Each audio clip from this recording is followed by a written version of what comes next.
Welcome, guys, to Kels and Betzy podcast, where we are focused on raising private capital and investing with purpose. So, whether you are a new investor or even a real estate experienced investor, rather, looking to buy your business, understanding the art of raising private capital is crucial in today's competitive landscape. So, join us as we navigate the complex realm of attracting investors, securing funding, and building meaningful relationships that fuel your business growth.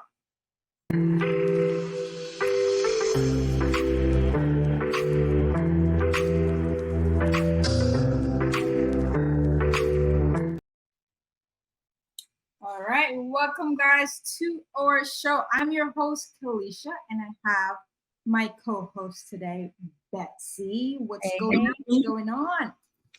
I'm just super excited to be here with some awesome friends. We met them. Well, I met them at the Amy Majority's conference, and it just was an awesome conversation from the get go. And they did not tell me they had brought their dogs to the hotel to the conference. I was like, that was insane. And then our guest here too. He's but they're partners together, but huge Lakers fan. I did not know how big of a fan he is until we met in person.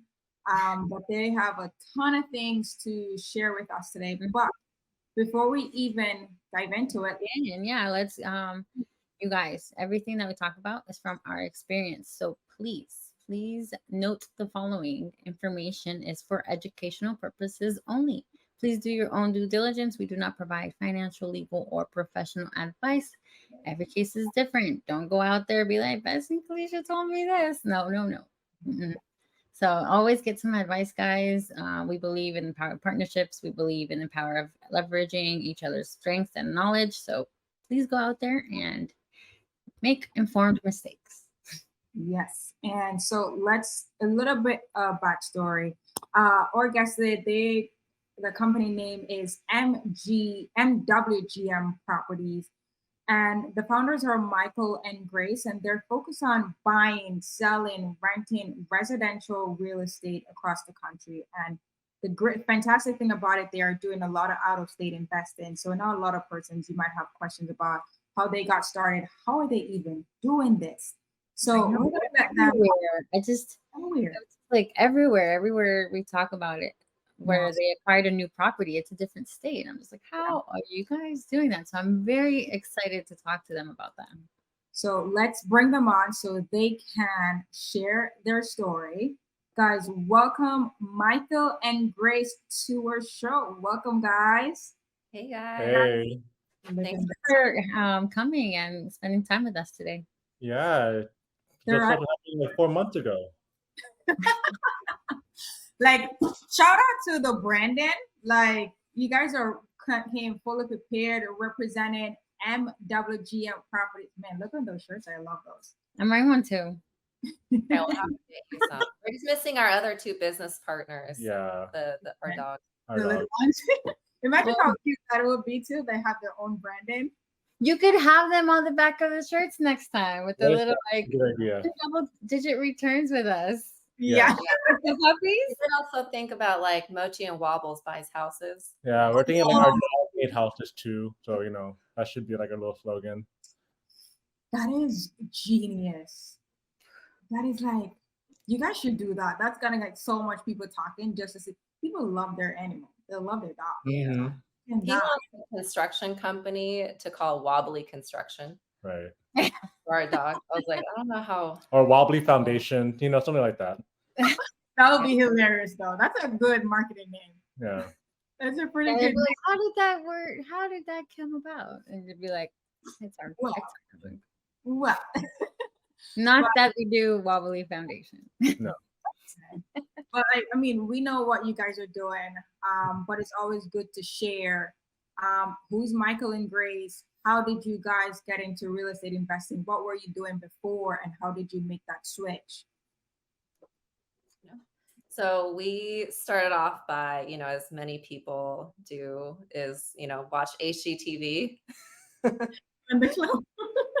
And so we were living in Oregon at the time. So our only real estate experience was like buying our home there. And So as far as like work wise, I am still a licensed marriage and family therapist, and he's in nursing.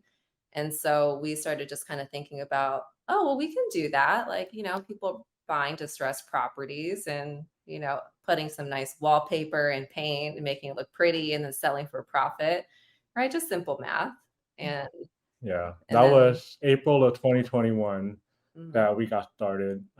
We joined this real estate investor community back in 2021, and it just started from there. Man, so HGTV, but like really, like, was there like a specific thing that pushed you guys? You're like, no, we really need to give this a shot. Oh yeah, money. Yeah, I have a that passion for money. that I'm and motivated. just thinking about like, I don't remember if it was like when we had moved. It was right between moving from Oregon back to California. And we were just thinking, do we want to keep working this for the rest of our lives? We're definitely going to be comfortable, but what do we want our lives to really look like in the future? And, a lot of the research, we did some research. We're like, well, most people are doing real estate investing. Okay, how do we do this? Because we don't want to do something without any knowledge. Right. Yeah. Like, And did you have your own office by then? Like, were you like practicing on your own, or Oh, for me, yeah? I had just moved and started with a group. So we had moved right before COVID started. So I had just joined a group practice, set up my office, and start building up my client caseload. And that was when, yeah, I had to move everything back home to my home office Mhm. and start working from there. So that's kind of when we started kind of thinking about, okay, what yeah, do we want our life to look like? What are the markets that you guys are investing in right now? yeah. So currently, we're investing in Oregon and Indiana. We're looking into Texas and Tennessee, and of course California as well. What made you land to Indiana?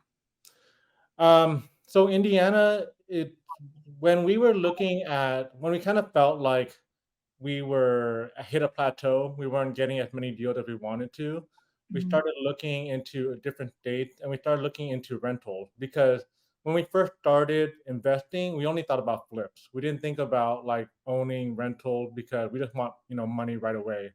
Yeah. And so we started looking at landlord friendly states. And then from there, I started thinking about college town because we lived in Eugene, Oregon, which is University of Oregon. It's a college town, Yeah. and we kind of know how it is over there. And so we started looking at these major colleges. We ended up settling for the University of Notre Dame, which is in South Bend, Indiana. Then we started looking at the properties there, and we started noticing that there's a lot of potential that people are just not looking at, and that's how we got into Indiana. Oh wow. And then was your first project in Indiana, was that actually a fix and flip or was it a buy and hold? Yeah, so we purchased 3 properties at one time. So we ended up getting 3 properties started, and, all 3 of them, we were thinking of doing them as a short-term rental just because University of Notre Dame, the athletic program, football season is very popular, and we What? started Hold, Hmm? so hold up one second. Yeah, You just said something like you breezed right over it. You're like, we bought 3 properties one time. yeah. For a lot of persons, especially if they're new, they're gonna be like, are you insane? How did you do that? Like, walk us through that process. Was it that you're making multiple offers and all those offers got accepted at once? Like, what was that feeling to be buying 3 properties at once? Yeah. Yeah. So it wasn't intentional. So the part that we did do that's important is once we decided what markets, we started doing research on Mhm. specific neighborhoods that we wanted to focus on. So we really narrowed down our buy box, and Yeah. then we just started doing, he really took on the agent networking. I took on the MLS, and then we started joining like a lot of the groups to look for wholesalers, um, to use what we could use at the moment to get the deal. So we just really focused on that. And then we got the first one under contract through MLS. So we always kind of look for the ones that have been on the market for a while that, nobody's touching. And this one was in like one of the top neighborhoods over there. So we contacted the agent, got it under contract, and then I think the next one came. The next one came through a wholesaler. I found him on Facebook, the little the community Facebook groups, and the deal just seemed too good, so we just decided to buy that one. And then we saw another deal on the MLS for another property about a block away from the wholesale property, and so we put an offer on that one, and we got all three. So we all got all three within like a couple of days of each other, all without actually stepping foot in Indiana. I'd never been to Indiana until we got these properties. Wow. Whoa. And did you guys acquire them like cash? Were you guys like putting offers in for traditional financing? Mhm. So these were all as is. These were all we all said, this will be a cash offer. Yeah. And so I mean, I guess they're not used to it over there, and so when you put a cash offer in, even though it's below their asking, we kind of got into the forefront of like, priority basically. So at that time when you guys used the traditional financing, were you using private money for any of those deals? Yes. So two of those properties we actually did a hard money, Mm-hmm. and the wholesale we did it at the private money, and that was the first time we ever used private money before. Well, also my next question is, because now I'm gonna be like a complete newbie. I'm no expert here. So you use hard money to purchase two, and then you use private money. Like, what was the idea to be like, let's try to see if we can get private money? Do you have like a friend, a family, or someone who have used private money before? Like, where did that thought come Okay, so the private money, honestly, before joining Amy Majori's group, I from? never looked for private money. I kind of felt there was like a stigma towards it, like, asking people for their own money. Yeah. And the way we found this private money lender is I play basketball with a couple of friends every week. And he follows me on Instagram, and he saw our reels that we're doing for our properties. And he reached out to me and asked me like, hey, I want to invest. I have some money lying around. And I was like, oh, I didn't know you had money. I thought you were broke. So we started talking, and all of a sudden he just told me he has like 100,000+ that he wants to invest, which was perfect because our property, with the rehab and purchase was going to be around like 100,000. So he financed the whole thing? He financed the whole thing. Yeah, purchase and rehab. Yes. Whoa. So, and at that time, like, did you guys know anything about how to protect their money and like the documents and all those stuff? Or did you go on Google? Like, because I went on Google on my first private money because I had no clue what to do. Yeah. So at that time, luckily, I think we had been in the program for maybe like a couple months. And so we had been like, like trying to network and get the people for the private money. And then it was just around like waiting for that deal to happen, which like, we talk about it a lot in our group. Like, you got to have the capital ready, both has to happen, right? You have to have the deal for the capital, but you have to have capital for the deal. So it kind of worked out with this one because for hard money, a lot of times they won't lend under 100,000. So for properties over there that are, sometimes purchase and rehab is under 100,000, they might not lend for that. Yeah. No, that's definitely true. Because I know when I started investing in Memphis, that was an issue that I had before too. Because a lot of hard monies, they're like, no, the property the purchase and rehab cost and everything needs to be over like 75,000 or 100K. Right. But when you get the property is like so cheap and the rehab is like so low as well, it's like it's kind of hard to figure out how to do it. So that's pretty good that you guys, just because you were posting online, it happened that you found someone that's already in your network. Right. Because I think if you guys were just, as you said, playing basketball and talking about money, maybe he would even say like, I have money, I want to invest. You would even know that he had that kind of money sitting on. But because you were posting what you were doing, it's like you're attracted. more lenders. And you guys are like, I remember when you guys started, like, you wasn't even posting that much. And then after a while, I think there was a switch and it was just post after post after Yeah, post. that It switch was after happened you. because of you. When you did that little Yeah. presentation at Amy, I That mean, was when we Midori's started little, posting like, more. yeah, that little Tuesday Really? call. Yeah. Yeah. So I guess in a way, you And helped you us kind of got us that get our little PML. PML because of you kind of like telling us to post almost every day, doing That- reels and like setting it up the way, hashtags and all that. I didn't know how to do that until your little Tuesday call. oh, yes. I was like, yeah, I keep forgetting that I did that Tuesday call showing how to do Oh, Yeah. that is insane. Yeah. Yeah. Because we're like, oh, we got to change our profile to like this. Right. And start Oh, doing yes, I remember now because you guys were asking, like, should we keep it separate? Because you had the company name, and I was like, no, Yeah. keep. Oh, Hmm. that is Yeah. good. Take credit for it, Kalisha. That's all you. No, this is good. Just to see it and now, like, refresh, I'm like, oh my God, you're so right when we did that. But have you found any other like private money lenders through social media, or what are some of the ways that you guys are finding your lenders? Are you now exclusively using private lenders? They're still doing a mixture of both. Just like for example, right now, we have a property in Oregon right now, a cabin, and that one is exclusively funded by PML, two PML.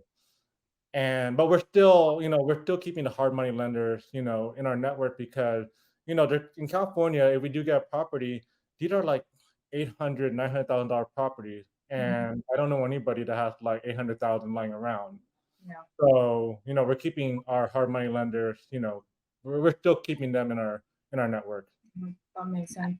Yeah. Yeah, I Well, love that you guys are using your strategies and just expanding because you know people who have that money, and in California it might not be as valuable as in other states Yeah. because Yeah. it's so much cheaper over here than it would be in California. Yeah. And it really just depends. I think we're looking at it like depending on the deal because we have relationships with great hard money lenders. And so it just kind of depends on, does it make more sense for this one to hard money or with private money? Mhm. Right.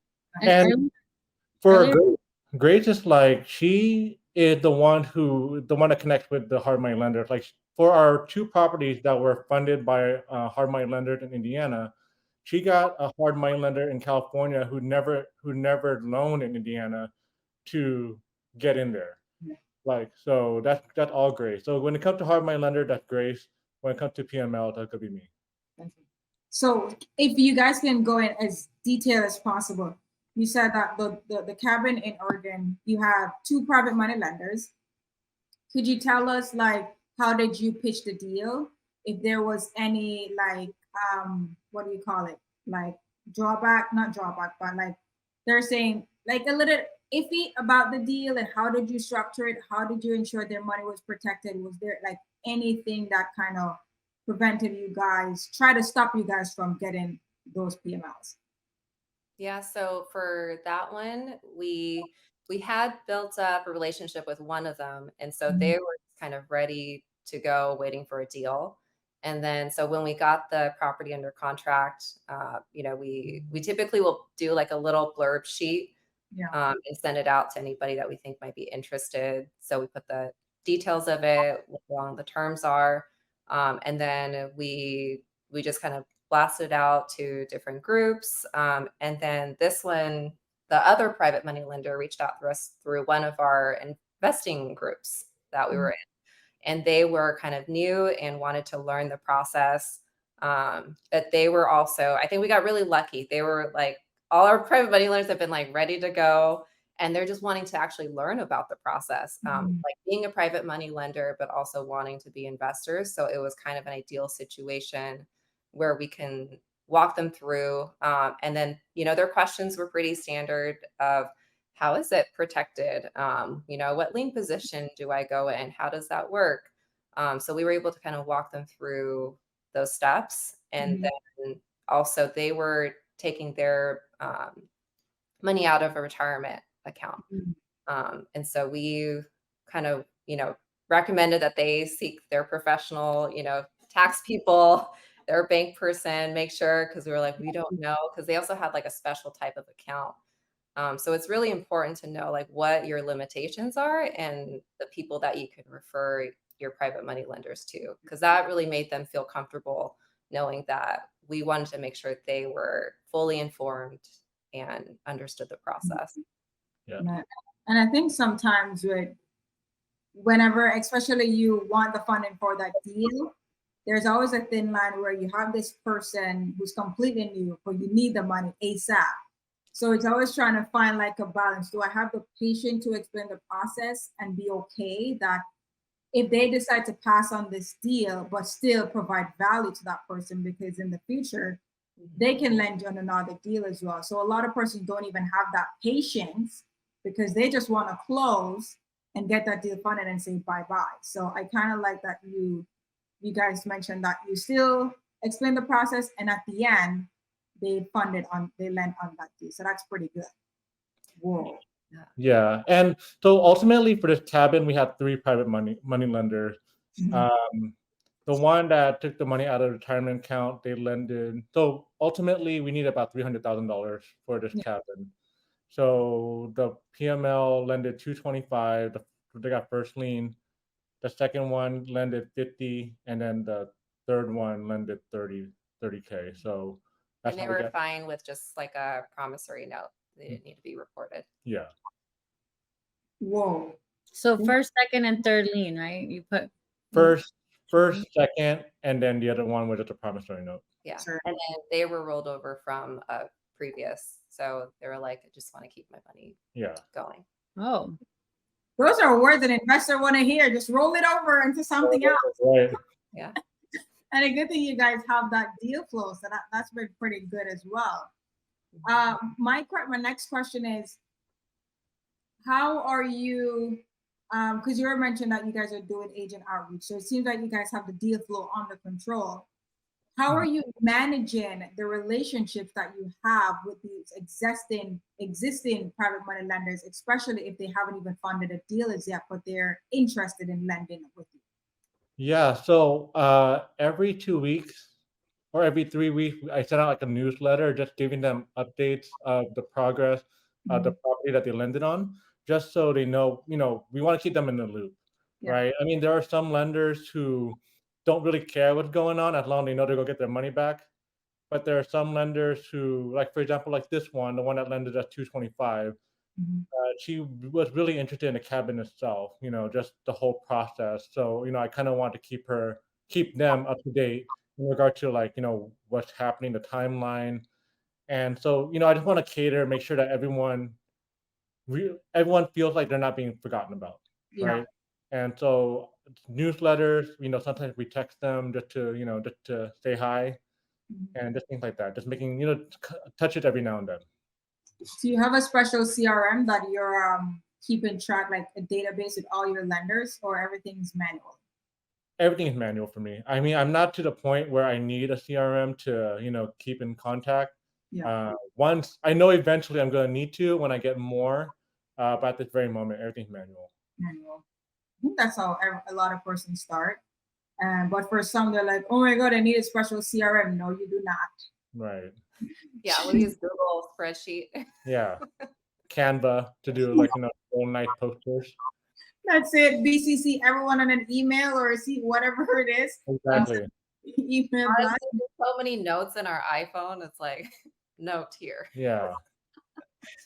yeah. Right now, what I'm using is my contact list. So I have like a special private money lender contact list where then the last conversation I put it in the notes. Like this is the last conversation I've had Oh, with them. To make it. that's smart. Yeah, that's good. Yeah. Yeah, I'm trying to see if iPhone comes out with Apple comes out with something like special with contacts because that would help a lot. I think the only thing they have in there is like when you have the contacts, when you save it, there's like a note section. Oh Yeah. yeah, that's what I've been And you doing. can group them too. So I have them grouped, but I kind of want to see like If they're exclude and like more manageable things. But yeah, it's so cool. Have Mhm. you guys ever, because I know we're coming to an end, but have you guys ever had any hit from private money lenders, like let's say the deal is really good, but they're so sketchy. They're like, I don't trust you. I don't trust this deal. And how did you overcome those objections that those private lenders had? Yeah. So we have another person who constantly saying that they want to invest, Mhm. and whenever I whenever I let them know about an opportunity, they come in asking like, oh, so how's my money secured? What if like natural disasters happen, or like there's never like a 100% guarantee. And of course, like that's true. There's never such thing as a 100% guarantee. But as we know, like we try to secure you as much as we can. We're going to put you through our insurance. We're going to put you in a lien position. We're going to have a promissory note. But this person, still it doesn't seem like it's good enough for him. Mhm. You're gonna run into lenders like that. I mean, this is also the same person who likes to gamble money. So I'm like, how is that secured, right? Like anyway. So there are situations where if a lender had that many objections, I would just say like, it just seems like you're not ready to go, and we just move on. There's Mhm. there's others out there that who are ready to go, who want to lend. So I don't want to waste my energy with someone who I kind of need to convince to give them my money or Yeah. give them their money. Yeah. Yeah, Because then even though, go ahead, Grace. I was just saying that they're just not the right lender. Right? Because I think even if you end up partnering with them, they sometimes, and what I've seen, be the worst. Because they're like, oh crap, can I get my money back? You're like, dude, you agreed to 6-12 months. What do Right. you want back in a month? And persons forget sometimes that when you invest money in real estate, it's not a liquid. It's not like easy to get the liquid out because it's a physical asset. You got to do so much things to get the money out. And then sometimes those type of lenders could be a pain in the, you know what I mean? Right. But Yeah. so yeah, you gotta just walk away. You could desperately need that 200K for that deal, but sometimes it's just not worth that headache and the time that it's gonna that cost you guys. And what advice would you give to anyone who is maybe looking to invest out of state or looking to raise private money that they can take? I would say if you're looking to invest out of state and use private money, is to really do your homework, right? Like your job is the investor. So make sure you're doing what you need to do to make sure that you have that credibility. And you don't have to know all the answers, right? But you should know like who are the people on your team? Who are the people you can refer to help your private money lender feel comfortable and answer questions? And to be transparent. If there's something that you you don't know, don't pretend. Like there's a difference for us between like posturing and like appearing confident versus just flat out faking. Right? That's really important is like we want our private money lenders to see here's our credibility. So even though we're branching into maybe a new state or a new market, these are our systems that we're going to continue to utilize. And also references like we've offered like, hey, you want to talk to somebody that's worked with us before. Mhm. We want to talk with a contractor. I don't know, but Yeah. we're open to if it helps them feel comfortable. Of course, there's a line. We Yeah. we want to have that open. And we always want to reiterate, like, if you're going to invest, if you're a lender yourself, like, you have to make sure that the money you're lending is money that you can survive without for like 6 to 8 months. Yeah. Because there will be people who be, oh, if I lend like a month ago, but I need that money back, Mhm. and you really didn't have that money to invest, Yeah. right? So this needs to be money that you can basically like this is extra money that does not need to sit in your bank account. Mhm. And earn less than 1%. It's Yeah. insane.